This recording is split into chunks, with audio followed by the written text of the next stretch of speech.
امیالی ما اینجا که پایین شدیم یک بچه‌ک میگه این مدرسه وهابی است. ما گفتم چرا؟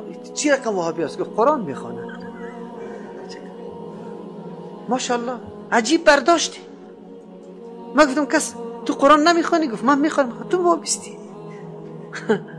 قرآن میخونم. مردم ما همیشه سوال میکنه والا اختلاف است ما چی کنیم راه را گم کردیم. بیکی فتوای رسول الله صلی الله علیه و سلم گوش بگیریم و بعد از فتوای پیغمبر عملی کنیم. از همین اختلاف نجات پیدا میکنیم. فعليكم بسنتي وسنة الخلفاء الراشدين المهديين من بعدي. پیغمبر علیه السلام میگه که شما اختلافات زیاد مشاهده میکنید، راه ها متنوع میشه، نظریات مختلف میشه، گروه بازی میخیزه، لیکن شما کدام راه را انتخاب بکنید؟ فتوای پیغمبر چیست؟ فعليكم بسنتي، راه مرا، روش مرا تعقیب کنید. روش که نشناسیم از کجا تعقیب کنیم؟ روش رسول الله چیست؟ تمام زندگی پیغمبر، اقوال، افعال، تقریر پیغمبر که به نام حدیث یاد میشه. این خو از ما گم است. برای ما کسی نگفته. خیر از کجا ما روش پیغمبر را تعقیب کرده بتانیم؟ امروز که دعوت به سوی کتاب الله و سنت رسول الله است، به می خاطر است که بیای امو زندگی که دوره که اختیار کرده بودیم از قرآن و حدیث، بیای که باز خدا نزدیک بکنیم، باز آشنا شد، با کتاب الله آشنایی پیدا کنیم، با حدیث پیغمبر آشنایی پیدا کنیم. چرا؟ بجز از این قطعا راه نجات دیگه نداریم. چرا؟ فتوای رسول الله صلی الله علیه و سلم. فرقه ها ما را هر طرف کش میکنه، در کدام میدان میبره، تباه میشیم. سنت رسول الله را محکم بگیریم، روش رسول الله.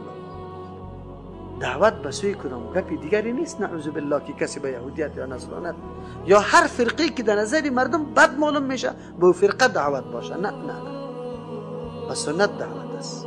فعليكم بسنتي وسنة الخلفاء الراشدين المهديين من بعد. طریقه خلفای راشدین ابو بکر و عمر و عثمان و علی رضی الله عنهم، اشخاصی که شب و روز با رسول الله صلی الله علیه و سلم نشست و برخاست دارن، در سفر و حضر حضور دارن، تمام کیفیت نشست، برخاست، برخورد، گپ زدن، تعلیم، تربیه رسول الله صلی الله علیه و سلم نسبت به دیگران زیاد تعقیب کرده. اشخاصی که خودی پیغمبر میگه که راه ازیره. در حقیقت روش خلفای راشدین عملی کردن، ظاهر کردن روش کیست؟ رسول الله صلی الله علیه و سلم. مخالف روش رسول الله نیست. اما روش پیغمبر به مردم ظاهر میکنه. یک سخن در زمان پیغمبر به عام مردم نرسیده، اما در دوران خلافت خلفای اربعه به مردم میرسه.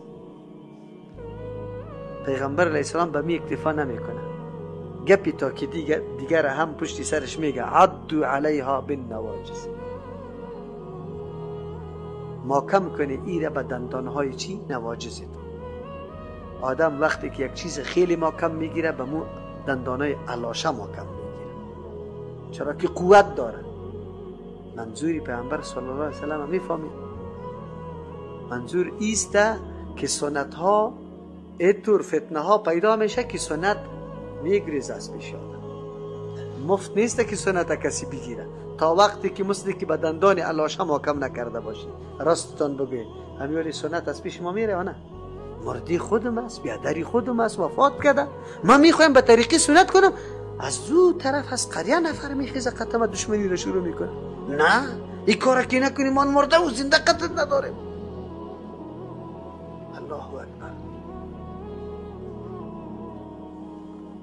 دکار ناروا، اسراف، حرام، بدعت یک نفر حتی یک دلسوز پیدا نمیشه که نصیحت برات بکنه، اما در کار سنت مردم میخیزه قطع دشمنی رو اعلان میکنه. سنت رسول الله صلی الله علیه وسلم گپ یادی نیست که سرش عمل بکنه. شما امروز امیالی ما اینجا که پایین شدیم یک بچه‌ک میگه این مدرسه وهابی است. ما گفتم چرا؟ چی رقم وهابی است؟ گفت قرآن میخونه. ماشاءالله عجیب برداشتی. ما گفتم کس تو قرآن نمیخونی؟ گفت من میخونم. تو وابستی. قرآن میخونم. عجیب است. امروز اگر به سنت رسول الله صلی الله علیه وسلم عمل میکنی دیگه خوب آدم نیستی، خوب آدم نیستی. سیگرت بزن، دمی در سر کوچه استاد شو، مویای تا یک رقم جور کو، صحیح است؟ یک دانه چی میگه زنجیرم دمی گردنت پرتو، صحیح است؟ اشپیلا قام بکو، موبایل تم بکش، ورام در گوشکی کو، باز یک چی غم بزن، غالم بکو. کس برات نمیگه، کس. اگر نماز به طریق درست خواندی مطابق سنت رسول الله صلی الله علیه وسلم، باز دیگه نام سرت گذاشته شده است. پیغمبر علیه السلام از خاطر میگه که عبدو علیها بالنواجذ، سنت نگاه کردن، سنت حفاظت کردن، سنت عملی کردن دندانای نواجذ میخواه که ما کم شود.